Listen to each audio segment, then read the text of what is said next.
Hello everyone, welcome to learn with Rakib. আজকে আমরা Microsoft word শিখব। আজকের ভিডিও টিউটোরিয়ালটি মূলত তাদের জন্য যাদের মাইক্রোসফট ওয়ার্ড সম্পর্কে কোনো ধারণা নেই বা যারা একদমই নতুন। চলুন তাহলে শুরু করি।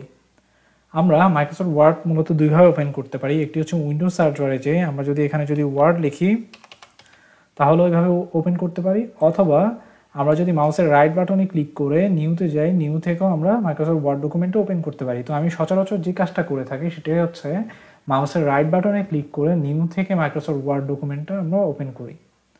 তো আমি এখান থেকে ওপেন করে নিচ্ছি। এখানে একটা নাম দিই, রাকিব। দেন আমি মাইক্রোসফট ওয়ার্ড ডকুমেন্টটা যদি ওপেন করি তাহলে আমি মাইক্রোসফট ওয়ার্ড ডকুমেন্টের ইন্টারফেসটা দেখতে পাবো। তো এখানে উপরে একটা আপনারা দেখতে পাচ্ছেন মেনু বার রয়েছে। এই মেনু বারের মেনুগুলোতে অসংখ্য অপশন রয়েছে। তো আমরা যদি হোমে দেখি তাহলে হোমের এই অপশনগুলো রয়েছে, ইনসার্টের এই অপশনগুলো রয়েছে, ড্রতে যদি যাই ড্রয়ের এই অপশনগুলো রয়েছে, ডিজাইনে যদি যাই ডিজাইনের অপশনগুলো রয়েছে, লেআউটে যদি যাই লেআউটের অপশনগুলো আমরা দেখতে পাচ্ছি। আমরা যদি ভিউতে চাই ভিউর অপশনগুলো দেখতে পাচ্ছি, রেফারেন্সের অপশন দেখতে পাচ্ছি, মেলিংসের অপশন দেখতে পাচ্ছি। তো এই অপশনগুলো আমরা এখান থেকে দেখতে পাচ্ছি। তাছাড়া আমরা যদি নিচের দিকে যাই এখানে দেখতে পাবেন যে পেজের কাউন্টেশনটা হচ্ছে, পাশাপাশি এখানে হচ্ছে ওয়ার্ডের যে নাম্বারটা সেই ওয়ার্ডের নাম্বারটাও এখানে হচ্ছে কাউন্ট হয়। ও আমরা যদি একটু হোমে যাই, হোমে যাওয়ার আগে আমরা এক কাজ করি, সেটা হচ্ছে আমরা কিছু ডামি টেক্সট আনি। ডামি টেক্সট এনে এবার আগে প্রথমে যে কাজটা করব, প্রথমে আমাদের ডকুমেন্টে ওয়ার্ড ফাইলে কোনো কিছু লিখতে হলে আমাদের হচ্ছে আগে পেজটাকে হচ্ছে সেট আপ করে নিতে হবে। তো সেটার জন্য আমরা হচ্ছে লেআউটে যাব, লেআউট থেকে এখান থেকে মার্জিন সিলেক্ট করব। তো এখানে বিভিন্ন ধরনের মার্জিন আছে, তার মধ্যে স্ট্যান্ডার্ড মার্জিন হচ্ছে টপে 1 ইঞ্চ, বটমে 1 ইঞ্চ, লেফটে 1 ইঞ্চ, রাইটে 1 ইঞ্চ। আপনি চাইলে এখান থেকে হচ্ছে কাস্টম মার্জিনে যেয়ে মার্জিনটাকে বাড়াতে কমাতে পারবেন। তো আমি এখন এখান থেকে নর্মালটাই নিচ্ছি।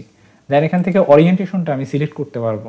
আপনি যদি চান পোর্ট্রেটে দিতে পারবেন, অথবা যদি ল্যান্ডস্কেপে চান ল্যান্ডস্কেপে দিতে পারবেন। তো আমি এখান থেকে পোর্ট্রেটটাই সিলেক্ট করে নিচ্ছি।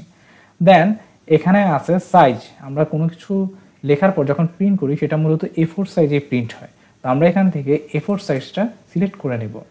দেন এখানে কলাম আমার একটাই দরকার, এই জন্য আমি একটা কলামে নিচ্ছি। এখানে আরও অনেক কলামের অপশন রয়েছে, তা আপনারা এখান থেকে কলামটা নিতে পারেন। আমি একটা কলামে দরকার, এই জন্য আমি একটা কলামে নিচ্ছি। এবার আমি চলে যাচ্ছি হোম অপশনে। হোমে আমরা এখানে দেখতে পাচ্ছি বিভিন্ন ধরনের অপশন আমার এখানে রয়েছে। তো আমি এখানে একটা টাইটেল দিয়ে নিই, লিখলাম হ্যালো ওয়ার্ল্ড। হ্যালো ওয়ার্ল্ড লিখে আমি যদি চাই এই হ্যালো ওয়ার্ল্ডের ফন্টটা চেঞ্জ হবে, তাহলে এই যে উপরে দেখতে পাচ্ছেন বর্তমানে হচ্ছে ক্যালিব্রি আছে, কিন্তু আমাদের বই পুস্তকে যেই ফন্টটা আমরা সাধারণত দেখি সেটি হচ্ছে টাইমস নিউ রোমান। তো আমি এখান থেকে যদি টাইমস নিউ রোমানটা লিখে নিই তাহলে আমার ফন্টটা হচ্ছে টাইমস নিউ রোমানে কনভার্ট হয়ে গেছে। আপনি চাইলে এই লেখাগুলোকে ফন্ট সাইজ যদি বাড়াতে চান তাহলে এখান থেকে আমরা ফন্ট সাইজও বাড়াতে পারি। তো আমি এক কাজ করি, এই লেখাগুলোকেও আমি টাইমস নিউ রোমানে কনভার্ট করি। আমার এই প্যারাগ্রাফটা টাইমস নিউ রোমানে কনভার্ট হয়ে গেছে। এবার আমি যদি চাই যে টাইটেলটাকে আমি একটু বোল্ড করতে, তাহলে এখানে বোল্ড নামে একটি অপশন রয়েছে। তো আমি যদি এখানে ক্লিক করি তাহলে লেখাটা বোল্ড হয়ে গেছে। আমি যদি চাই লেখাটাকে ইটালিক করতে, তাহলে ইটালিক একটা অপশন রয়েছে, এখানে ক্লিক করে লেখাটা ইটালিক হয়ে গেছে। যদি আমি চাই এখান থেকে আন্ডারলাইন করতে, তাহলে এখানে আন্ডারলাইন হয়ে গেছে। আন্ডারলাইনের আবার বিভিন্ন ধরনের ডিজাইন রয়েছে, আপনি সেই ডিজাইনগুলো করতে পারবেন। পাশাপাশি আন্ডারলাইনের কালারও যদি চান দিতে পারবেন এখান থেকে। তারপরে আমি যদি চাই লেখাটাকে হচ্ছে স্ট্রাইক থ্রো করতে, তাহলে এখানে স্ট্রাইক থ্রোয়ের যে অপশনটা রয়েছে সেটাতে যদি আমি ক্লিক করি তাহলে দেখতে পারবেন লেখার মাঝখানে একটা দাগ চলে এসেছে, কেটে গেছে আমার লেখাটি। আমি এগুলোকে আনচেক করে দেই। এবার আমরা দেখব সাবস্ক্রিপ্ট এবং সুপারস্ক্রিপ্ট। তো আমরা দেখব ম্যাথে আমরা দেখেছি যে লগের বেস যখন 10 হয় তখন 10টা নিচের দিকে থাকে। তা আমি এই 10টাকে যদি সিলেক্ট করি যদি আমি এখানে সাবস্ক্রিপ্টে ক্লিক করি তাহলে হচ্ছে 10টা নিচে চলে এসেছে। পাশাপাশি আমি যদি চাই এর উপরে স্কোয়ার দিতে, তো আমি আগে এক কাজ করি, সাবস্ক্রিপ্টটা আনচেক করে দিই। দেন এখানে এ লিখে আমি যদি 2 দিই, দেন 2টা যদি আমি সিলেক্ট করে সুপারস্ক্রিপ্টে ক্লিক করি তাহলে হচ্ছে আমার 2টা পাওয়ার আকারে হয়ে গেছে। তো এই স্কোয়ার হয়ে গেছে। পাশাপাশি আমি এখানে আরও যে কাজগুলো করতে পারি সেটা হচ্ছে আমি এখান থেকে এই ইনক্রিজ ফন্ট সাইজে যদি আমি ক্লিক করি তাহলে আমার ফন্ট সাইজটা বাড়ছে, আবার এখান থেকে ডিক্রিজ ফন্ট সাইজে যদি ক্লিক করি তাহলে ফন্ট সাইজটা কমে যাচ্ছে। পাশাপাশি আমি এখান থেকে লেখার বিভিন্ন ধরনের ডিজাইন করতে পারি। আমার যদি কখনো দরকার হয় তাহলে আমি এখান থেকে লেখা বিভিন্ন ডিজাইন করতে পারবো। পাশাপাশি আপনি যদি চান লেখা হাইলাইটার ইউজ করতে তাহলে এখান থেকে হাইলাইটও দিতে পারবেন। আপনি যদি চান লেখার কালার চেঞ্জ করতে তাহলে হচ্ছে কালারও আপনি চেঞ্জ করতে পারবেন এখান থেকে। আপনি যদি চান লেখাটাকে আগের ফরম্যাটে নিয়ে আসতে, আমরা যে নতুন ফরম্যাটটা ক্রিয়েট করেছি সেই নতুন ফরম্যাটটা যদি ক্লিয়ার করে দিতে চান তাহলে এখানে ক্লিয়ার ফরম্যাটিং নামে একটি অপশন আছে, যদি সেখানে ক্লিক করি তাহলে আগের ফরম্যাটে আমাদের চলে আসবে। পাশাপাশি এখানে অ্যালাইনমেন্টের কিছু অপশন আছে, যেমন এটা হচ্ছে অ্যালাইনমেন্ট লেফট, বর্তমানে অ্যালাইনমেন্ট লেফট আকারে আছে। আপনি যদি দেখেন, এই যে দেখেন এই সাইডে লেফট সাইডে হচ্ছে সমান অবস্থায় আছে। আপনি যদি সেন্টারে দিতে চান অ্যালাইনমেন্টটা তাহলে এখান থেকে যদি আমি সেন্টার ক্লিক করি তাহলে হচ্ছে অ্যালাইনমেন্ট এখন সেন্টারে আছে। যদি আমি রাইটে চাই, রাইটে অ্যালাইনমেন্ট হয়েছে। এখন আমাদের বই পুস্তকে সাধারণত আমরা যে অ্যালাইনমেন্টটা ব্যবহার করে থাকি সেটা হচ্ছে জাস্টিফাই। আমি যদি জাস্টিফাই ক্লিক করি তাহলে দেখবেন লেফট সাইড এবং রাইট সাইডে সমান হয়ে গেছে লেখা। তারপরে আমি এখান থেকে আরও কিছু কাজ করতে পারি, সেটা হচ্ছে আমি যদি লাইন স্পেসিং দিতে চাই তাহলে এখান থেকে লাইন স্পেসিংও আমি দিতে পারবো। ওকে, এবার আমরা দেখব বুলেটের ডিজাইনগুলো। আমি এখানে কিছু লিখি, ম্যাঙ্গো, অ্যাপল, দেন হচ্ছে জ্যাকফ্রুট।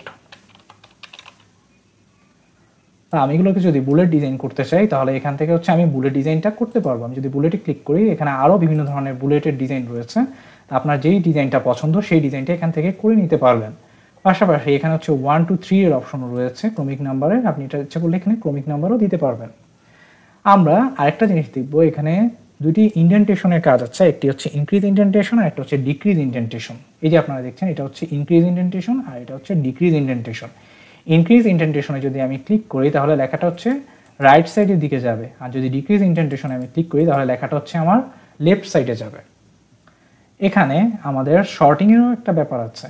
তা আমি যদি এই ম্যাঙ্গো, অ্যাপেল, জ্যাকফ্রুট এটাকে শর্ট করতে চাই যে আমার এগুলো হচ্ছে অ্যাসেন্ডিং অর্ডার অথবা ডিসেন্ডিং অর্ডারে হবে, তাহলে এখান থেকে সেই অপশনটাও আমাদের রয়েছে। যদি আমি চাই ডিসেন্ডিং অর্ডারে করতে, ওকেতে যদি ক্লিক করি তাহলে ডিসেন্ডিং অর্ডারে হবে। যদি আমি চাই এখান থেকে অ্যাসেন্ডিং অর্ডার করতে তাহলে হচ্ছে অ্যাসেন্ডিং অর্ডারও হবে। তো এখানে আরও কিছু ডিজাইন দেখতে পাচ্ছি আমরা, যদি আমি এটাকে সিলেক্ট করে এখানে আমরা আরও কিছু ডিজাইন দেখতে পাচ্ছি। অ্যারোতে ক্লিক করলে আমরা এখানে বিভিন্ন ধরনের ডিজাইন ইউজ করতে পারবো। পাশাপাশি এখানে দুটি ইম্পর্টেন্ট জিনিস আছে, একটি হচ্ছে ফাইন্ড, একটি হচ্ছে রিপ্লেস। আপনার কোনো ডকুমেন্টে যদি কোনো একটা ওয়ার্ড যদি আপনি ফাইন্ড করতে চান তাহলে সেক্ষেত্রে ফাইন্ডের ব্যবহারটা করতে পারেন। যেমন আমি এখন এখান থেকে আমার ইংলিশ ওয়ার্ডটা যেখানে আছে সেগুলো হচ্ছে আমি ফাইন্ড করতে চাচ্ছি। আমি যদি ইংলিশ লিখি তাহলে আমার ইংলিশ লেখাটা হচ্ছে, ইংলিশ ওয়ার্ডটা হচ্ছে আমাদের এখান থেকে আমরা খুঁজে নিতে পারবো, কালার হয়ে গেছে। পাশাপাশি আমরা এখানে রিপ্লেসও করতে পারবো। যদি আমরা রিপ্লেসে ক্লিক করি, ইংলিশের বদলে আমি চাচ্ছি যে এখানে আমার বাংলা ওয়ার্ডটা হবে, তো আমি এখান থেকে হচ্ছে রিপ্লেস অল দিয়ে ওকেতে যদি ক্লিক করি তাহলে আমার এখানে যেসব জায়গায় হচ্ছে ইংলিশ ছিল এই যে সেসব জায়গায় বাংলা চলে এসেছে। তা আমরা ফাইন্ড এবং রিপ্লেসের কাজটাও এখান থেকে দেখলাম। এবার আসি আমরা ইনসার্ট অপশনে। ইনসার্ট অপশনে আমরা প্রথমেই দেখতে পাচ্ছি যে কভার পেজ। তো কভার পেজের কাজ কি? কভার পেজের কাজ হচ্ছে আপনি এখান থেকে বিভিন্ন ধরনের কভার পেজের ডিজাইন আপনি এখান থেকে সিলেক্ট করে নিতে পারবেন। তারপর আছে ব্ল্যাঙ্ক পেজ, আপনি এখান থেকে নতুন আরেকটি ব্ল্যাঙ্ক পেজ ওপেন করে নিতে পারবেন। তারপর আছে পেজ ব্রেক, একটা পেজের পর আরেকটা পেজের ব্রেক এখানে ক্রিয়েট হয়। এখানে সবচেয়ে ইম্পর্ট্যান্ট হচ্ছে টেবিল, আমরা এখান থেকে টেবিলও ক্রিয়েট করে নিতে পারবো। আমি যদি টেবিলে যাই, টেবিল দুইভাবে ক্রিয়েট করা যাবে, একটা হচ্ছে এভাবে ইনসার্ট টেবিলে যে আমরা এখান থেকে হচ্ছে রো কলাম এগুলো সিলেক্ট করে নিতে পারবো, আর একটা হচ্ছে ইনসার্ট টেবিল নামে একটা অপশন আছে। এখানে যদি যাই আমরা এখান থেকে রো এবং কলামের সংখ্যাটা বলে দিতে পারবো। তো আমি যদি এখানে রো দেই হচ্ছে 8টা কলাম হবে, আর হচ্ছে রো হবে হচ্ছে আমার 3টা। দেন ওকেতে যদি ক্লিক করি তাহলে হচ্ছে আমার এখানে 8টা রো এবং 8টা কলাম এবং 3টা রো আমরা হচ্ছে এখান থেকে পেয়ে গেলাম। দেন আমরা এখান থেকে আর কি কি ইউজ করতে পারি, আমরা এখান থেকে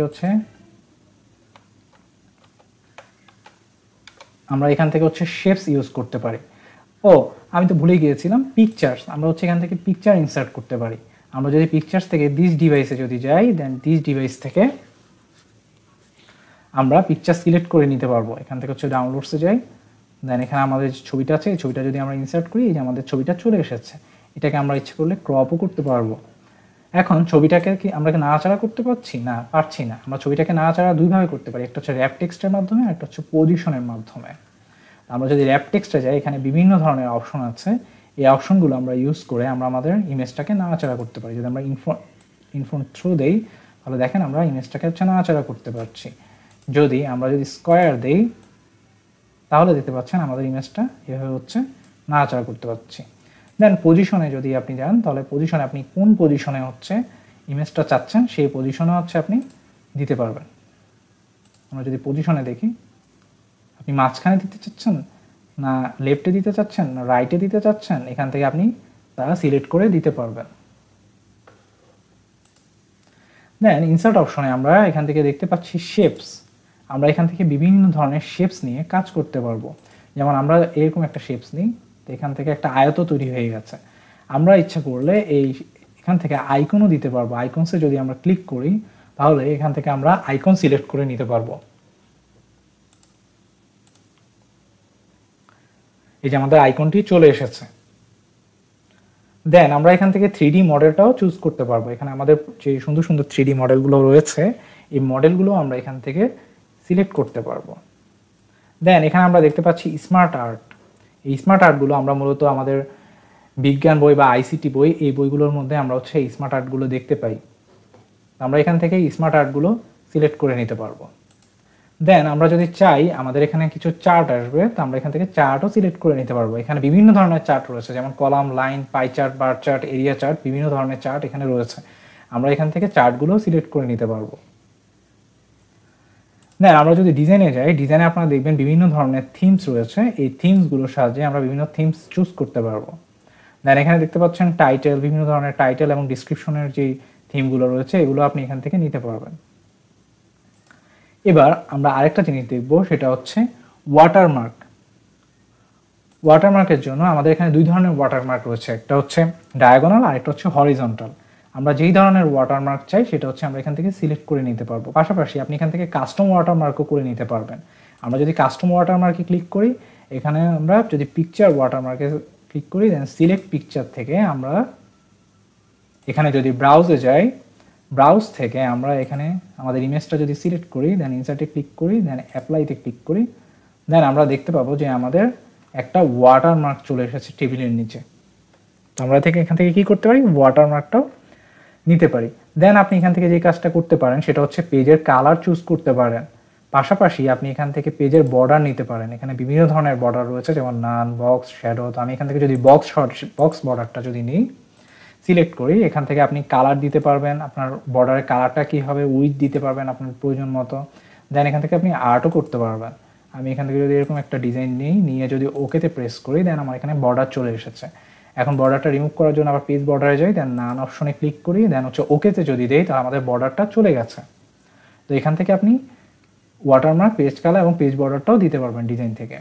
দেন লেআউটের অপশনের যেই জিনিসগুলো সেগুলো তো আমি প্রথমেই আলোচনা করেছি। দেন আমরা যদি ভিউতে যাই, ভিউতে গেলে আপনি এখান থেকে রুলারে যদি ক্লিক করেন, তাহলে হচ্ছে রুলারটা দেখতে পারবেন। দেন এখান থেকে গ্রিড লাইন্সে ক্লিক করেন, তাহলে গ্রিড লাইন্সটাও দেখতে পারবেন।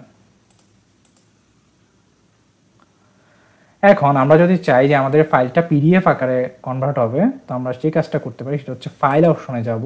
ফাইল অপশন থেকে সেভ অ্যাজে ক্লিক করব। সেভ অ্যাজে ক্লিক করে ডেস্কটপে ক্লিক করলাম। দেন এখান থেকে আমি ওয়ার্ড ডকুমেন্টটা এখানে হচ্ছে পিডিএফটা সিলেক্ট করলাম। দেন সেভে যদি ক্লিক করি, তাহলে আমাদের ওয়ার্ড ফাইলটা পিডিএফে কনভার্ট হয়ে যাবে।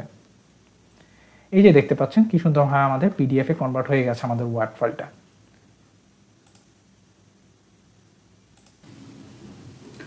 তো এই ছিল আজকের ভিডিও।